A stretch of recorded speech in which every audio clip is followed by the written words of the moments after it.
நாம் ஏசாயா 28ஆம் அதிகாரத்தை தியானிக்க போகிறோம்.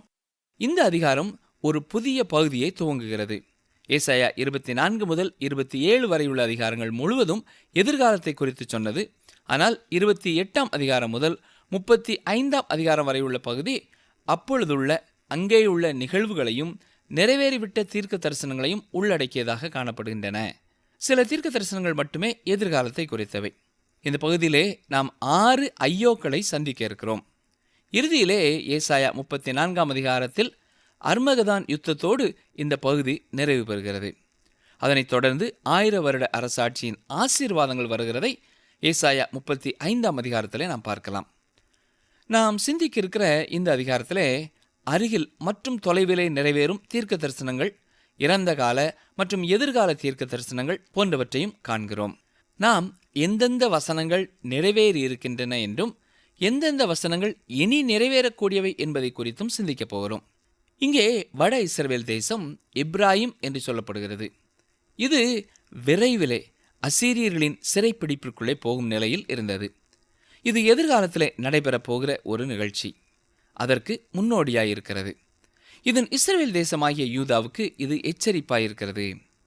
கிறிஸ்துவுக்கு முன் 721ஆம் ஆண்டிலே சல்மனாசேர் என்ற அசீரிய ராஜா எப்ராயிமின் மீது படையெடுத்த போது இந்த தீர்க்க தரிசனத்திலே ஒரு பகுதி நிறைவேறிற்று. இவன் வந்து வட இஸ்ரவேல் தேசத்தை அழித்து அவர்களை சிறைப்பிடித்து சென்றான்.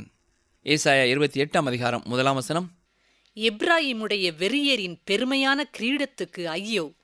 மதுபானத்தால் மயக்கமடைந்தவர்களின் செழிப்பான பள்ளத்தாக்குகளுடைய கொடுமுடியின் மேலுள்ள அலங்கார ஜோடிப்பு வாடிப்போகும் புஷ்பமே. எப்ராயிம் 10 கோத்திரத்தையுடைய வட இஸ்ரவேல் தேசத்தை குறிக்கிறது. இதை சமாரியா என்றும் அழைப்பார்கள். மதுபானத்தால் மயக்கமடைந்த நிலையானது ஆவிக்குரிய ரீதியாகவும் உலக ரீதியாகவும் பொருந்தக்கூடியது. இந்த இஸ்ரவேல் ஜனங்கள் ஆவிக்குரிய உணர்வை பொறுத்தமட்டில் மதிமயங்கினவர்களாக காணப்பட்டார்கள். பெருமை நிறைந்தவர்களாகவும் அவர்கள் காணப்பட்டார்கள். 2ஆம் வசனத்தை பாருங்கள். இதோ திராணியும் வல்லமையும் உடைய ஒருவன் ஆண்டவரிடத்தில் இருக்கிறான். அவன் கல்மழை போலவும் சங்கார புசல் போலவும் புரண்டு வருகிற பெருவெள்ளம் போலவும் வந்து கையினாலே அதை தரையில் தள்ளிவிடுவான்.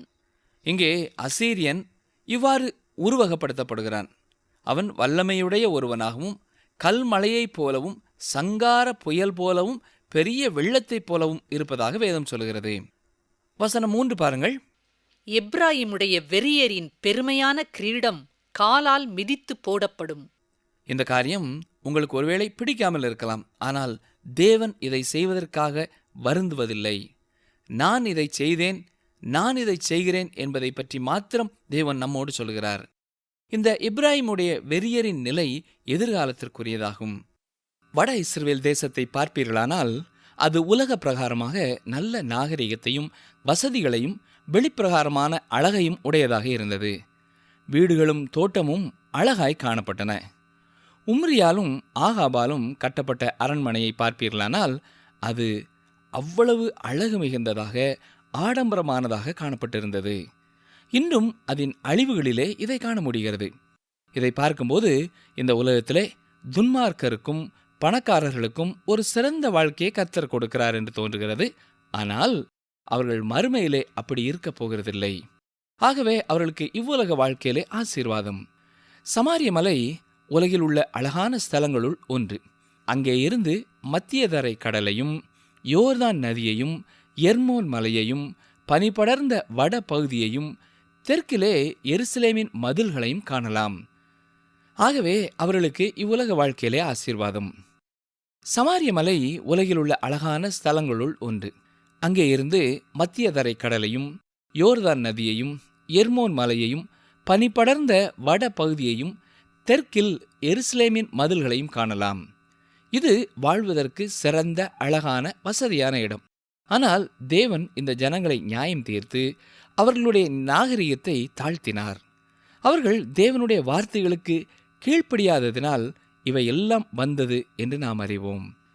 நிகழ்ச்சி கேட்டுக்கொண்டிருக்கிற அருமையான சகோதரனே சகோதரியே, இந்த உலகத்திலே ஆண்டவர் நமக்கு எத்தனையோ நன்மைகளையும் ஆசீர்வாதங்களையும் கிருபைகளையும் தந்து கொண்டே இருக்கிறார். இவற்றையெல்லாம் அனுபவிக்கும் நாட்களிலே நாம் ஆண்டவரை நேசிக்கிறவர்களாக அவருக்கு பிரியமானது ஒரு வாழ்க்கை வாழ நம்மை அர்ப்பணித்தவர்களாய் இருக்க வேண்டும்.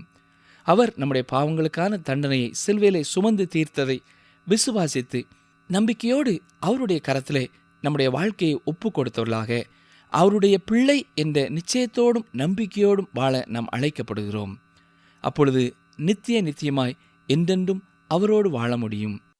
கீழ்ப்படியாமல் துணிந்து நாம் பாவத்திலே வாழ்வோம் என்று சொன்னால் ஆண்டவர் நம்மையும் நியாயம் தீர்க்க ஒரு நாள் வரப்போகிறார் என்பதை நாம் மறந்து போகக்கூடாது.